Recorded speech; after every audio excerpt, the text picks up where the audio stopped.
Assalamualaikum warahmatullahi wabarakatuh. Alhamdulillah wa syukurillah ala ni'matillah wa la haula wa la quwata illa billah amma ba'd. Alhamdulillah kita bisa bertemu kembali dalam kesempatan pagi ini. Marilah kita buka dengan bacaan Fatihah, semoga ilmu yang kita dapatkan bermanfaat. Al-Fatihah. Bismillahirrahmanirrahim. Alhamdulillahirabbil alamin arrahmanirrahim maliki yaumiddin Shiratal ladzina an'amta 'alaihim ghairil maghdubi 'alaihim waladdallin. Bismillahirrahmanirrahim. Kita melanjutkan bab kedua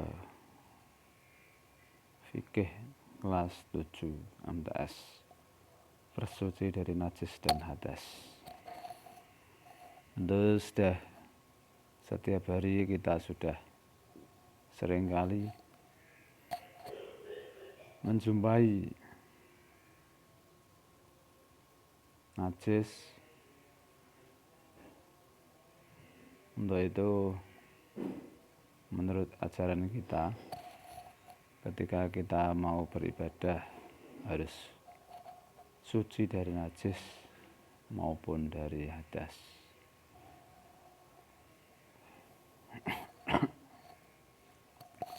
Langsung saja, ini indikatornya, kompetensi dasarnya kita lewati saja untuk mempercepat. Bab 2 dari bersih dari najis dan hadas, ini KD-nya.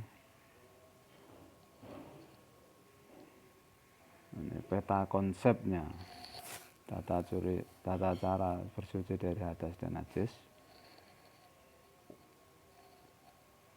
Nah, ini kita disuruh untuk mengamati gambar foto tersebut. Nah, kita masuk yang A. Najis dan tata cara mensucikannya.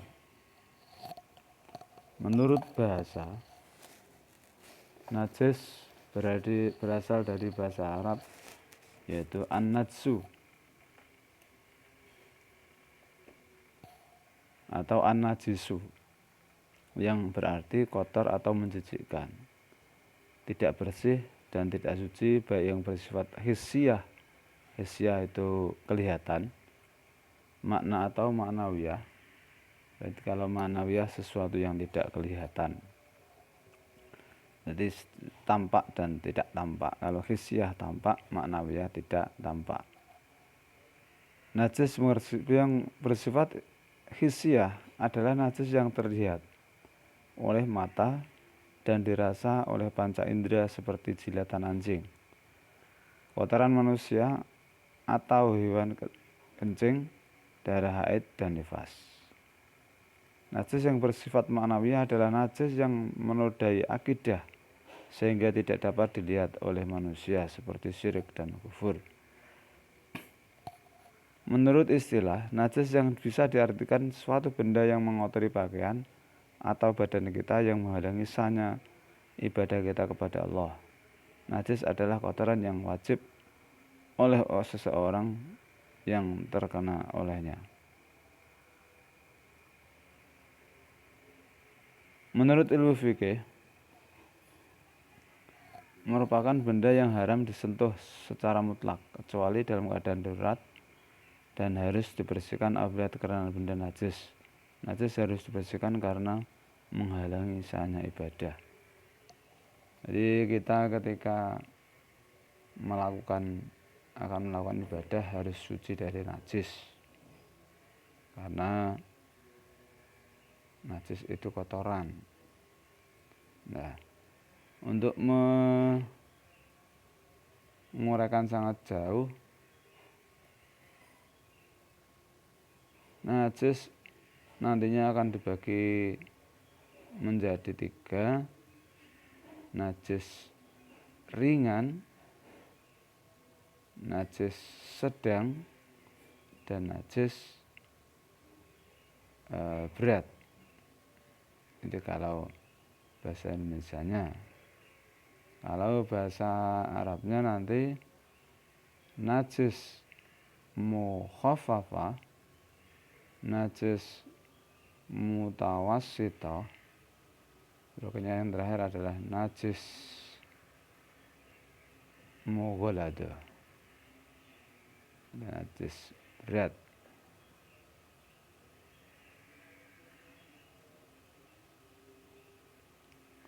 Untuk itu kita lanjutkan. Dasar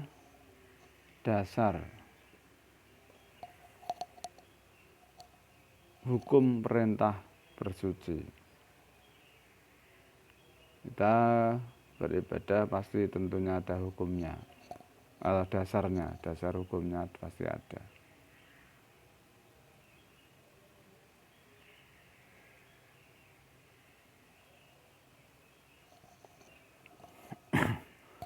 Di dalam Al-Quran, wasya baka fatahir, dan bersihkanlah pakaianmu.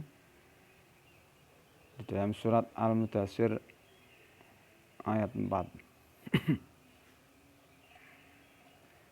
Berikutnya dasar hukumnya adalah antahira li baiti anit-ta'ifina wal 'akifina warrukas sujud. Bersihkanlah rumahku untuk orang-orang yang tawaf, orang yang iktikaf, orang yang rukuk, dan orang yang sujud. Al-Baqarah 125. Dasar hukum yang ketiga adalah hadis Nabi Muhammad SAW. Innakum qadimuna ala ikhwanikum fa aslihu rihalakum wa aslihu libasakum hatta takunu ka'annakum samatun bin nas fa innallaha yuhibbul fuhsa wala tafakhus.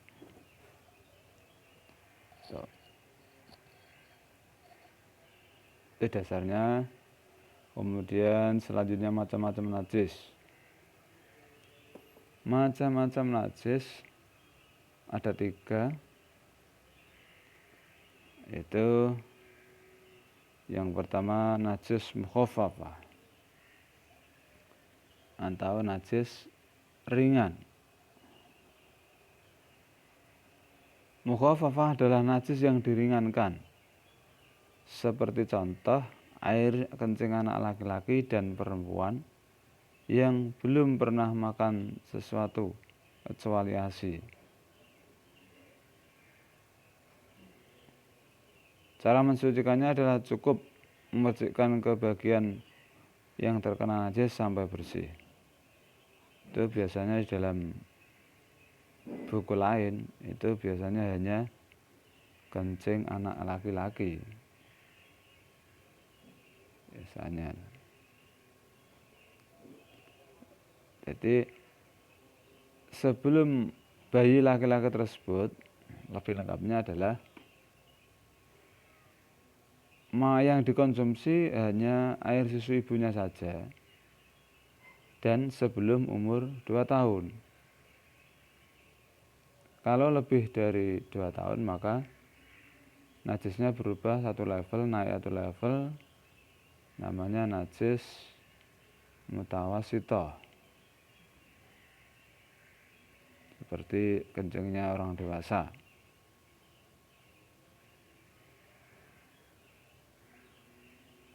Tetapi seandainya belum sampai 2 tahun sudah makan selain nasi, maka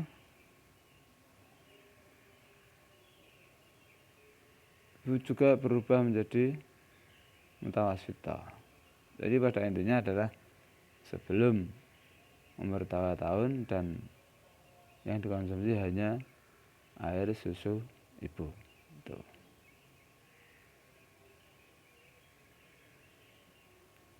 Berikutnya adalah najis mutawassithah, yaitu najis sedang.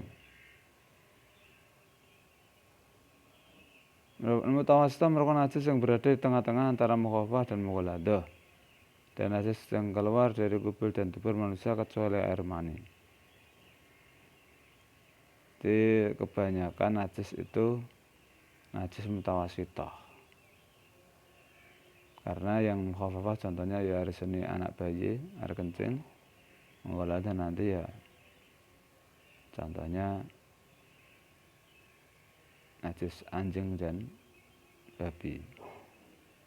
Najis mutawassit dibagi menjadi dua. Najis ainiyah adalah najis yang berwujud tampak dan masih dapat dilihat dan dirasakan salah satu atau ketiga rasanya, baik warna, rasa, dan baunya.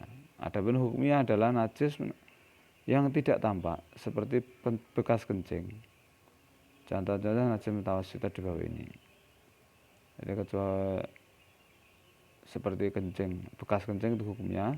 Kalau masih kelihatan ainiyah, kalau sudah tidak kelihatan berarti menjadi hukmiyah. Kan tapi namanya tetap sama najis mutawassithah, cuma hanya cara membersihkannya beda. Yang terakhir adalah najis mughaladah, berat. Mughaladah najis yang diperberat seperti anjing dan babi.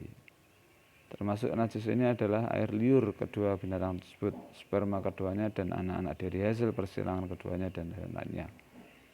Cara mensucikannya dibasuh 7 kali, salah satunya dengan debu. Ini tata cara membersihkannya, di tabel ada, sudah lengkap.